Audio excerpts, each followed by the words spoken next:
Syahadat artinya bersaksi. Dua kalimat syahadat artinya dua kalimat. Dua kalimatnya. Kemudian syahadat itu adalah keesaan.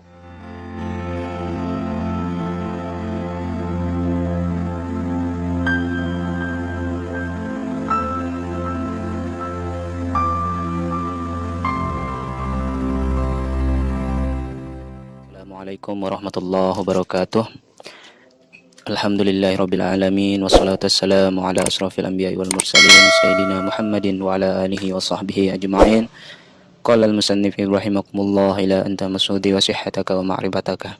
Sahabat Sigar Penjalin dimanapun anda berada, semoga kalian dalam keadaan sehat walafiat, dalam keadaan sadar, dalam keadaan selalu mengikuti kehendak Allah Subhanahu wa taala yang muncul dalam batinmu.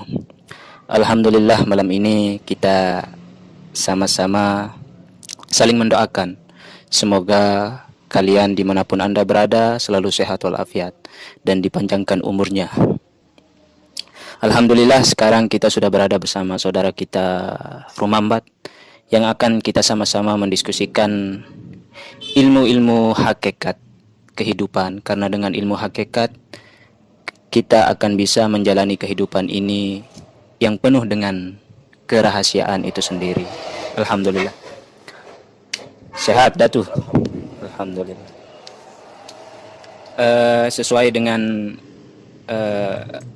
permintaan teman-teman yang ada di subscriber Sigar Penjalin, yang salah satunya dari konten kemarin yang ingin menanyakan daripada hakikat dari syahadat itu sendiri.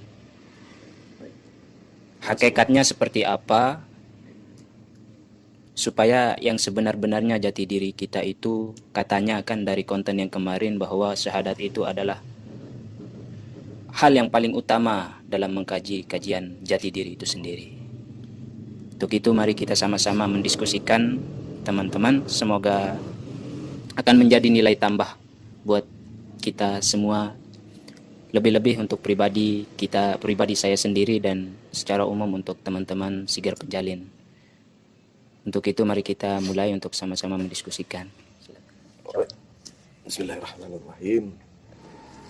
Mengenai syahadat, membahas tentang pertemuan yang kemarin. Syahadat artinya bersaksi. Dua kalimat syahadat artinya dua kalimat. Dua kalimatnya. Kemudian syahadat itu adalah keesaan. Nah, jadi bagaimana kita mengesahkan, menyatukan dua kalimat ini? Asyhadu an la ilaha illallah wa asyhadu anna Muhammadar Rasulullah. Dari syahadat tauhid, syahadat rasul, menyatukan antara yang tauhid dengan yang rasul.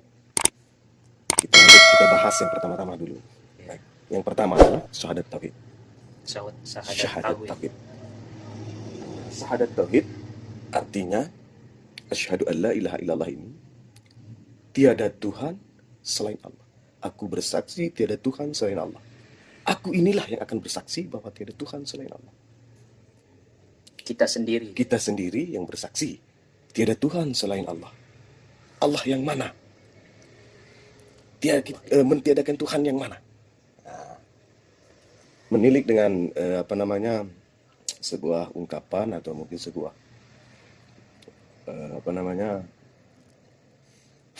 yang pernah disampaikan oleh Sayyidina Ali, la maujud bihaqi illallah, tiada yang wujud selain Allah. Nah, ini sudah syahadat tauhid di sini. Sayyidina Ali pernah bilang seperti itu, bahwa tiada yang wujud selain Allah. Jadi alam semesta inilah kenyataan Allah itu. Kemudian yang kedua, asyhadu anna Muhammadar Rasulullah, aku bersaksi bahwa Muhammad itu adalah utusan Allah. Ini syahadat Rasul. Ini syahadat Rasulnya. Setelah kita menafikan, kemudian mengisbatkan, mempekeda ilit perkara atau mentiadakan dulu baru mengadakan, dari tauhid ini ke Rasul. Artinya bahwa antara batin dan zahir, kita sendiri ini yang harus kita persyahadatkan. Kalau kita menilik bertiada Tuhan selain Allah, Allah itu adalah ismu zat, nama bagi zat. Kemudian zat menzahirkan nur Muhammad ini atau sifat. Nah, antara sifat dengan zat itu esa. Kemudian nur Muhammad inilah yang menjadikan sekalian alam. Ana minallah wal mu'minuna minni. Aku ini berasal dari Allah, sabda Rasulullah. Aku ini berasal dari Allah. Kemudian semua seluruh alam maupun mukmin sekalian itu berasal dari aku. Nah, ini nur Muhammad. Antara nur Muhammad dengan zat, kemudian dengan jasad, esa. Nah, keesaan inilah yang kita lakukan ketika dalam keadaan sholat. Ketika kita tasyahud akhir ataupun awal, asyhadu alla ilaha illallah, kita mengangkat telunjuk. Artinya kita satukan antara yang zahir dan yang batin. La maujud bihaqi illallah, ada wujud selain Allah. Tidak ada yang wujud Tidak selain ada Allah. yang wujud selain Allah. Iya, Berarti ini semua dalam bentuk wujud ini adalah wujud Allah. wujud Allah. Tapi tidak boleh mengatakan bahwa alam maupun manusia itu Allah. Jangan. Nah, di sini Itu anunya itu. perlu kita pelajari Garis bawahi. garis bawahi. Tidak boleh. Haram hukumnya mengatakan itu. Sebab ketika yang pernah kita bahas bahwa ketika benang sudah menjadi kain, maka tidak boleh mengatakan kain ataupun baju ini adalah benar. Ini tetap baju, katakan baju dan katakan kain. Jangan mengatakan benar, meskipun hakikatnya adalah benar. Baik, sebentar. Kita adopsi daripada Syekh Siti Jenar di sini ya, yang menyebut dirinya manunggaling kaula Gusti seperti itu, yang mengaku dirinya bahwa dia adalah aku Allah seperti itu. Itu pengakuan daripada Syekh Siti Jenar. Itu menurutnya seperti apa itu, Pak? Dari pengakuan yang namanya syahadat itu kan kita harus mengaku dari mewakili pertanyaan teman-teman bahwa sesungguhnya pengakuan itu lahir dan lahir batin seperti itu, lahir batin pengakuan kita terhadap Allah itu secara hakikatnya. Namun ketika kita mengadopsi daripada perkataan Syekh Siti Jenar manunggaling kaula Gusti seperti itu, yang mengatakan bahwa sesungguhnya jiwa dan ragaku adalah Allah.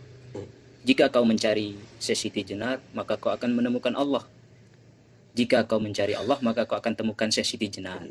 Ibaratnya Bagaimana penjelasannya seperti itu. baik. Mengenal lagi tentang syahadat Rasul. Muhammad, utusan Allah. Muhammad yang mana? Muhammad yang mana? Muhammad yang mana? Baginda Rasulullah Nabi Muhammad yang ada di Mekah itu sudah jauh jarak di antara kita. Lalu kemudian Muhammad yang mana yang rahmatan lil alamin? Muhammad, inilah Nur Muhammad. Nur Muhammad menzahirkan segala yang Nur Muhammad menzahirkan segala yang ada. Dari Nur Muhammad inilah alam dan seluruh isinya zahir. Artinya mengenal dulu yang namanya Muhammad. Muhammad inilah yang dinamakan dengan Nur Muhammad. Nur Muhammad esa dengan Nur Tuhan. Nur Tuhan ini esa dengan diri Tuhan. Maka wajarlah Syekh Siti Jenar mengatakan bahwa manunggaling kaula Gusti, karena sudah esa di sini antara zahir dan batin sudah satu. Manunggaling kaula Gusti. Mengatakan diri bahwa saya ini Allah itu salah. Kenapa salah? Karena kita belum sampai kepada yang namanya fasadul jasad. Rusaknya jasad ini belum. Rusaknya artinya ada taklid. Yang boleh mengatakan aku Allah adalah pertama dalam 4 hukum. Orang gila boleh mengatakan. Karena sudah tidak terkena hukum. Ada taklid di situ. Kemudian orang yang tidur tidak boleh mengatakan diri karena tidak sadar. Kemudian anak kecil, ini boleh, ini 4 hukum pertama anak kecil. Kemudian orang yang tidur, kemudian orang gila, kemudian yang terakhir adalah orang yang penting tidak terkena hukum. Yang penting tidak terkena hukum. Jangan sampai terkena hukum. Secara zahirnya ya. Jadi ketika Syekh Siti Jenar waktu itu pada saat tafakur, pada saat menyendiri dia sudah manunggaling, artinya dia sudah naik. Nah ketika naiknya itulah orang-orang datang menanyakan dirinya, wajarlah bahwa pada saat itu beliau mengatakan bahwa tidak Siti Jenar yang ada hanya wujud Allah. Karena dirinya sudah hilang, fana, bako, karena dirinya sudah hilang. Nah, kita ini belum sampai kepada fase rusaknya jasad itu belum sampai. Kita belum pernah terkena gila, belum. Kita tidak dalam keadaan tidur, dalam keadaan sadar. Kemudian kita ini tidak anak kecil, sudah dewasa, dan kita belum meninggal. Maka jangan mengatakan bahwa aku ini adalah Allah, meskipun hakikat itu. Kembali lagi ke kalimat awal bahwa salah hukumnya kita mengatakan benang kepada baju, meskipun hakikatnya itu adalah benar. Begitu hukumnya kita yang mempelajari ilmu hak, yang dalam proses berdiskusi seperti ini, jangan mengatakan diri adalah Allah. Begitu juga dengan alam semesta. Salah kita mengatakan bahwa alam semesta ini adalah Allah yang ada, meskipun wujudnya memang la wujud bihaqi, tidak ada wujud selain Allah, tapi bukan Allah. Ini Nur Muhammad yang menzahirkan. Kemudian Nur Muhammad ini datangnya dari Nur Tuhan. Nur Tuhan itu esa dengan diri Tuhan. Akhirnya bahwa esanya itu ketika sudah zahir, maka jangan mengatakan diri meskipun zahir di diri ini. Jangan mengatakan ini Allah, meskipun hakikatnya itu. Begitu cara pandangan kita terhadap berdiskusi ilmu hakikat. Baik. Dari versi kembali ke syahadat tauhid tadi ya. Syahadat tauhid bahwa sesungguhnya bagaimana cara pengakuan kita terhadap Allah ya, sebelum kita sampai kepada syahadat Rasul seperti itu. Asyhadu an la ilaha illallah, aku bersaksi tiada Tuhan selain Allah. Nah, dari versi ini menurut saudara, bagaimana cara kita atau kiat-kiat supaya kita sampai pada makom penyaksian yang sebenar-benarnya secara hakikat seperti itu? Bukan kita hanya yang kayak kemarin itu buah bibir yang kosong seperti itu. Bagaimana cara kita atau kiat-kiat supaya pengakuan terhadap syahadat tauhid kita itu benar-benar sampai kepada Allah seperti itu. Sampai melihat ya. Sampai betul-betul melihat, kepahaman, memahami. Baik dalam keadaan kita bersolat, maka kita harus bersaksi. Arti bersaksi harus menyaksikan sendiri. Arti menyaksikan di sini adalah bahwa tidak ada yang wujud selain Allah. Dari sekalian Iya, dari sekalian alam, kita lihat dari sekalian alam dan diri kita bahwa ketika yang batin atau yang gaib sudah menyatakan dirinya, ketika yang batin itu sudah menzahirkan, maka cukup kita paham bahwa kewujudan seluruh alam adalah wujudnya Allah. Itu yang dietekatkan di dalam bersaksi mengenal itu ataupun menyaksikan. Pak, kita saksikan bahwa sekalian alam inilah zahirnya Tuhan. Cuma kita tidak boleh mengatakan bahwa itu diri Tuhan, salah. Itu maksud kalimat awal. Kita paham saja ketika kita bersyahadat, asyhadu an la ilaha illallah wa asyhadu anna muhammadar rasulullah. Esanya dua kalimat ini di mana? Iya, pada kenyataan diri yang batin dan diri yang zahir itu. Ketika yang batin ingin dikenal maka menzahirkan. Inilah rasulnya. Syahadat rasul. Syahadat rasul. Karena yang batin ini, yang tauhid ini sudah nyata kepada yang zahir, maka syahadat rasul. Inilah hakikat mengesahkan, menyatukan. Begitu pandangan kita. Jadi yang namanya syahadat tauhid itu syahadat kita kepada Allah ya. Kepada Allah itu memang kita harus melihat atau menyaksikan seluruh alam ini jadinya ya. Seluruh alam Dan diri kita sendiri. Diri kita saksikan bahwa sendiri. inilah yang dinamakan dengan utusan Allah, kezahiran dari Allah. Sedangkan kalau dalam versi kita masuk ke dalam syahadat Rasul di sini ya. Kira-kira syahadat Rasul itu duduknya di mana seperti itu? Syahadat Rasul. Ya. Syahadat Rasul itu duduknya pada kenyataan. Artinya kenyataan. Artinya kepada kenyataan alam semesta inilah duduknya itu syahadat Rasul. Zahirnya daripada syahadat tauhid. Sehingga nyatalah keesaan dari syahadat Rasul dengan syahadat tauhid. Ada keseimbangan antara syahadat Rasul dengan syahadat tauhid. Kalau kita melihat dari segi huruf demi huruf, ya kan, dari syahadat tauhid hurufnya 12, syahadat Rasul hurufnya 12, maka inilah yang menjadikan kesatuan dari hari itu sendiri. Ketika 12 jam untuk malam, 12 jam untuk hari, 24 jam. Total sehari semalam itu satu sudah. Ini. Iya, baik. Iya, kalau kita melihat Itu, contoh dari awal ini, kalau kita melihat ya, kalau kita pengen mengenal atau ingin mengenal yang gelap, maka kenalilah yang terang. Kalau kita ingin mengenal yang terang, kenalilah yang gelap. Begitulah pemahaman kita terhadap syahadat tauhid dengan syahadat rasul. Mengenal yang batin ada pada yang zahir, mengenal yang zahir sudah nyata adalah diri batin. Nah, begitu. Pukul rata. Pukul rata saja sudah. Itu dari versi syahadat. Versi syahadat. Nah, ini versi syahadat sesuai dengan ajaran agama kita Islam. Kemudian besok ketika kita sudah naik ataupun dalam berkeadaan tafakur, maka kita akan punya syahadat sendiri. Nah, ini para wali, para tetua-tetua kita yang ada di selatan atau bagian Lombok, NTB dan sebagainya, ketika sudah betul-betul menyaksikan keadaan kebatinan itu, maka kita sudah bisa membuat syahadat. Artinya pengakuan kita sendiri terhadap pengalaman spiritual kita dalam berilmu kebatinan. Begitu. Sesuai dengan yang dilakukan oleh para wali-wali kita, kan, dari balok ini ya, dari balok Tui, kemudian balok-balok yang ada di ini dari makam-makam yang kita sudah kenal dalam dalam keilmuan dalam mantra-mantra, kita sudah bisa melihat bahwa dari segi pengenalan mereka buat syahadat. Nah, syahadat inilah pengalaman mereka terhadap diri spiritualnya atau diri batinnya. Oh, baik. Membuat syahadat katanya tadi. Iya. Dalam versi yang namanya membuat syahadat itu kayaknya belum jelas. Biar tidak ada pertanyaan dari teman-teman mengenai setelah kita masuk ke dalam makom yang disebut makom makrifat, tentu bisa kita akan membuat syahadat. Bentuk penyaksian kita, Iya, bentuk pengakuan penyaksian syahadat kita. bukan kita membuat syahadat baru, bukan ya. Bukan. Artinya bahwa Bentuk penyaksian Bentuk kita, penyaksian. pengalaman spiritual kita yang sudah kita alami Iya. setelah kita melakukan melakukan ataupun atau pengalaman. melaksanakan Iya.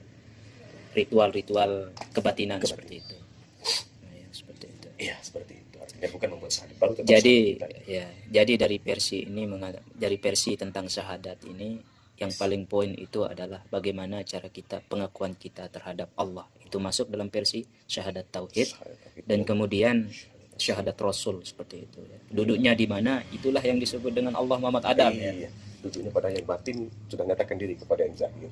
Bersaksi bahwa sekalian alam ini adalah kezahiran Tuhan. Itulah yang kita lakukan.